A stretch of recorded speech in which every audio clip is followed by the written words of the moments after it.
Welcome to Tuesday Truth. I'm Andrew, your host, and today we're diving into the most powerful moments from this week's conversation with this week's amazing, inspiring guest. These are clips, but they're also insights that'll change how you see your own journey. So let's get right into it. Before we dive in, I want to give a big, massive shout out to our now new proud sponsor, Eshu Skincare, a brand that truly aligns with leading our own way. This Australian-born company is dedicated to keeping skincare simple, effective, and straightforward.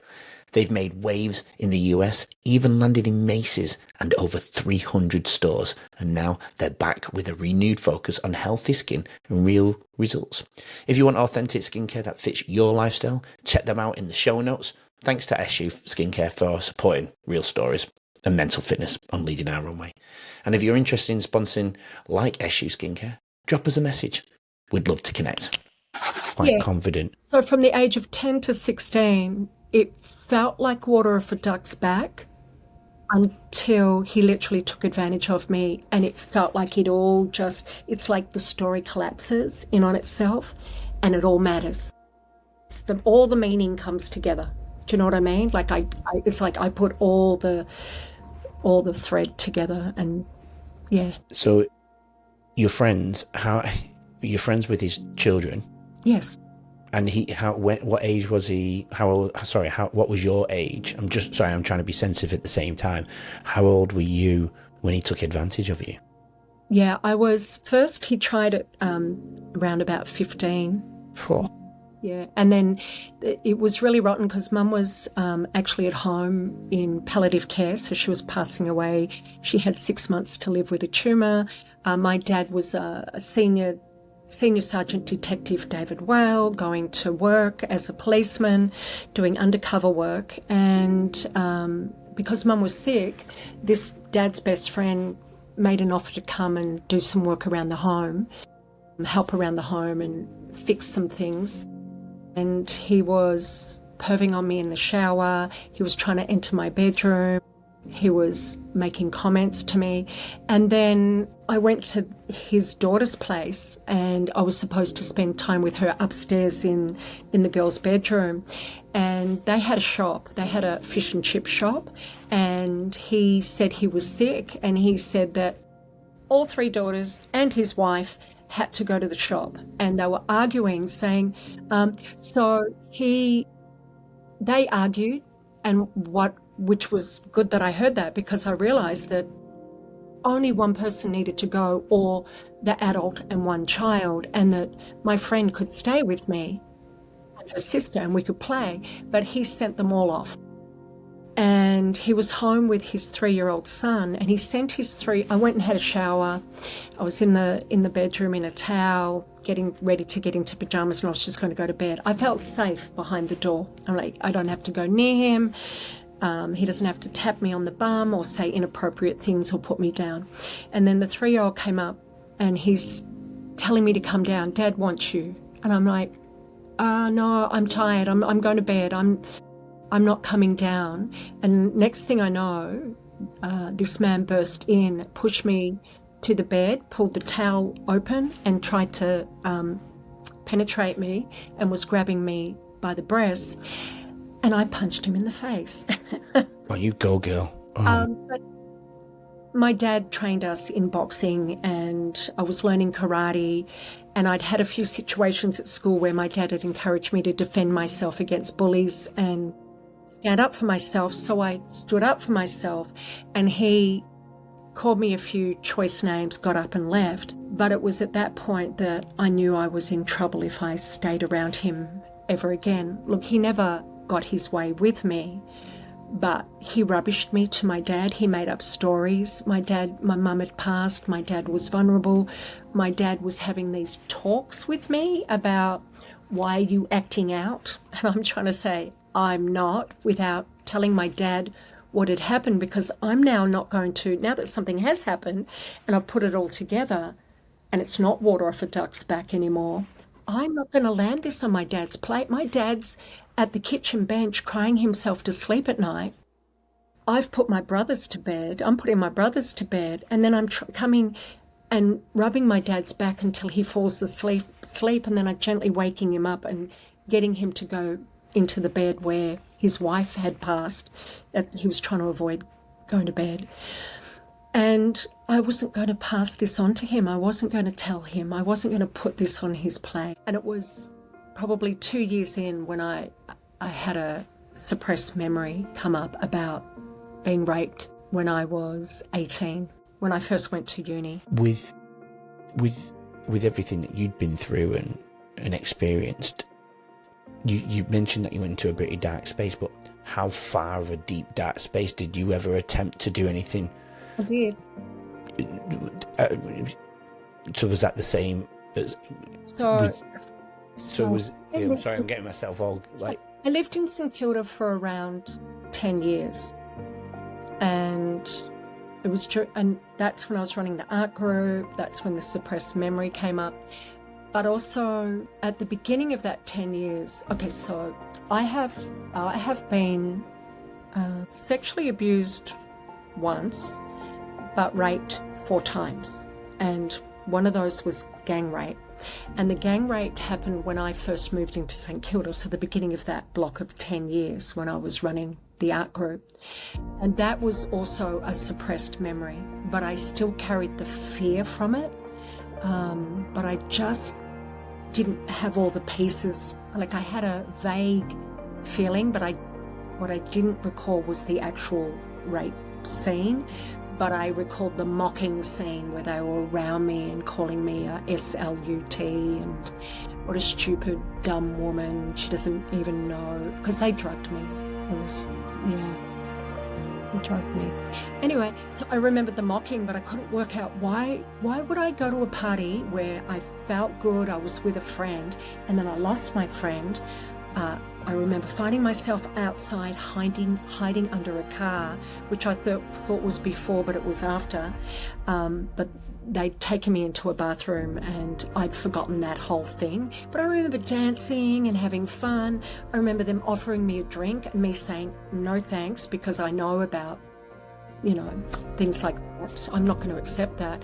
But what I didn't realise is I had a bottle of beer and they'd put something into my beer. Yeah, fuck.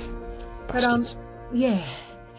But the thing is, so I'd suppressed the two major events. The first one where my virginity was taken from me, and it was by a friend, by someone I knew who I was crushing on, actually.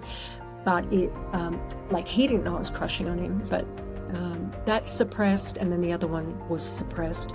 And it wasn't until they came up that I really went into this work of finding my voice and working with other women who were through similar experiences and women who had fear around expressing themselves. Yeah. Oh man.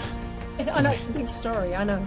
No, it's huge, and it's tying it all together, but even just the way you've explained how things have been blocked out, that is trauma, isn't it? Yes. When your mind... Yeah. I mean, when I try and sometimes talk about mine, sometimes I feel silly because I can't remember everything, and you start to feel other people think you've like, it's not that bad then because you've forgotten it.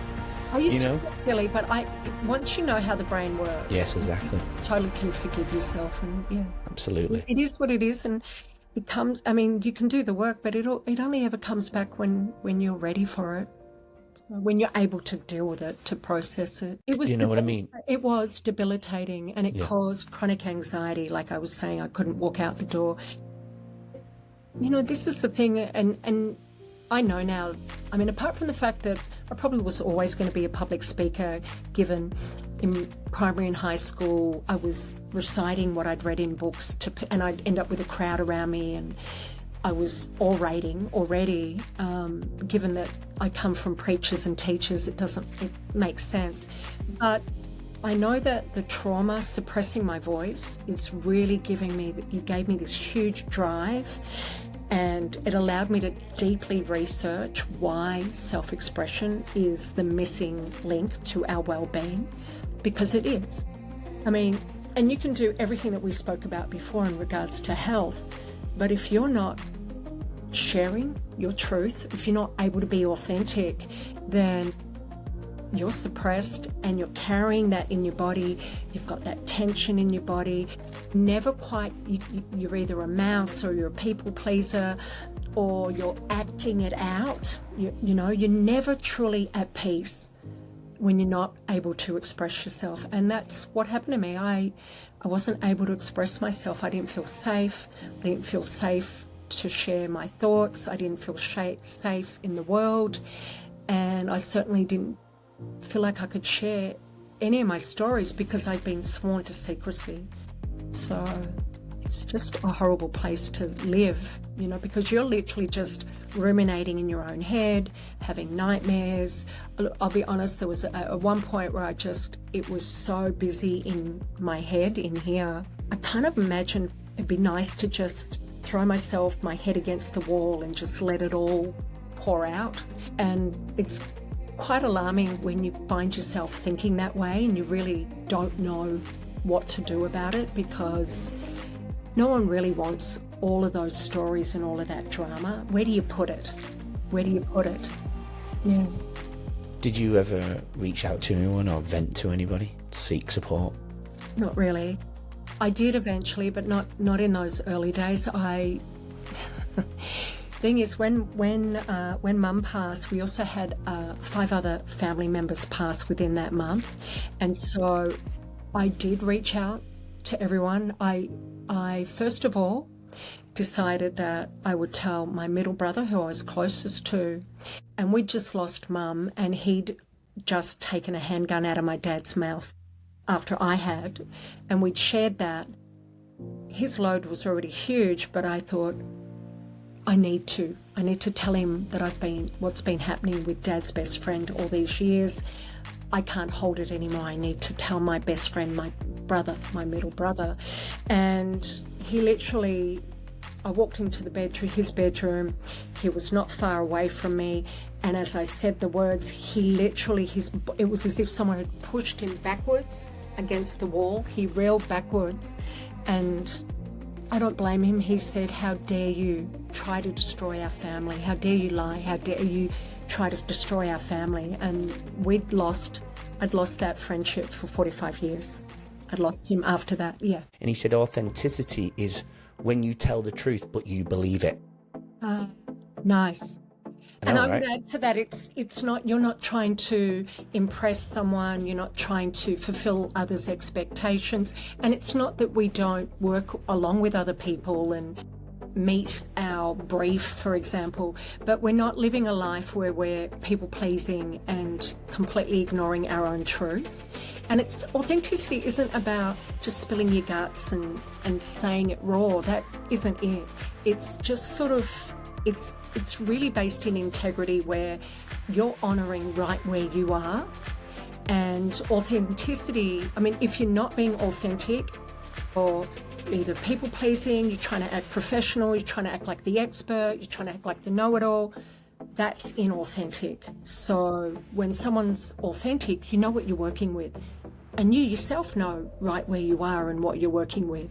Yeah, it's a good point. Yes, so true. I was a people pleaser for a very long time. I've, in recent years, definitely put my boundaries up, which has made me feel more authentic. And now when I reflect on the past, I certainly was so far away from being authentic, even though I was being myself to a certain point. Yeah, exactly. You know what I mean? Yeah, I do. Yeah. I do. Because you are being yourself, but there's sort of, there's some lack of awareness there around what patterns are playing out, what roles you're playing out in order to feel safe, to feel loved, to feel respected, or to get whatever needs you need met. Yeah. And that's the same with leadership, because my journey has come from, I don't know if you remember, the pre-chat was such a long time, but my journey is around, I suppose, inauthentic, toxic, let's say, leadership and workplaces. And it not necessarily have to be a leader, but just even team people being toxic or unauthentic to a certain point. I forgot where I was going with that now, but I think that's where when people talk about being professional, I'm like, yeah, but that isn't being yourself, because you're not professional at home. And I think people have a three lives, the secret life, that nobody knows, only you know, and that's the thoughts, the thing you do in your private space, whether you're with a family or not. And then you've got your secret, like, private life that you and your family only know, and it's your home, and you are different. And then obviously you got your public life, what people see. And I think there's a mask that goes on everybody to a certain point, right? Because nobody acts like they do in their private secret life out in the workplace. Not exactly, no. That's true. There's elements of me that I would not bring into a workshop or into a conversation or even on stage, because it's just me completely letting off steam and being a goose, right? Just being like a child. But it's just not, it's not relevant, because it's not going to deliver my message. That's authentic. My role is to deliver a message, and I'll choose how I need to deliver that message. That's not acting, that's delivering the message. But I think, and I teach this with the women that I train in public speaking, if your top goal is to sound professional, sound like the expert, and like you have it all together, which is inauthentic, then you've got the wrong goal. Because the funny thing is, the interesting thing is, and you know this, Andrew, is that when you actually are authentic, there's a whole nother level of professionalism that comes in that is really obvious to people. So you're, one, down to earth, easy to relate to, easy to open up to, but you have this level of professionalism because it's integrous, it's integrity. You're coming from a place of integrity. You're coming from a place of wholeness, realness, truth. And people, I mean, we're animals. We read each other. We're sensing each other, even if we're not intellectually, putting it into an understanding. We're sniffing each other out, or we're reading each other's energy. And we get a sense about people, they're not quite integrous. They don't quite have, there's something about that person that isn't quite genuine or real, and I can't put my finger on it, perhaps. And that's just lack of authenticity. And we all have to go through it in order to get to the place where we are authentic. I mean, children are authentic, but we don't always want to be in that state, because it's not what, like I said, it's not what you want to bring to the stage when you're delivering a keynote, and it's not what you want to bring to a workshop. What you just witnessed is only a snippet of our amazing conversation this week. This is what Leading Our Own Way is all about. Real stories, real transformation. If you're watching this before Wednesday, part 1 dropped yesterday and part 2 releases tomorrow. But if you're already here after Wednesday, all parts are available now. Head to YouTube, Spotify, Apple Podcasts and every other major platform and look for the numbers on the bottom left-hand corner of the episode's covers to start with part 1. Trust me, you don't want to miss this incredible journey.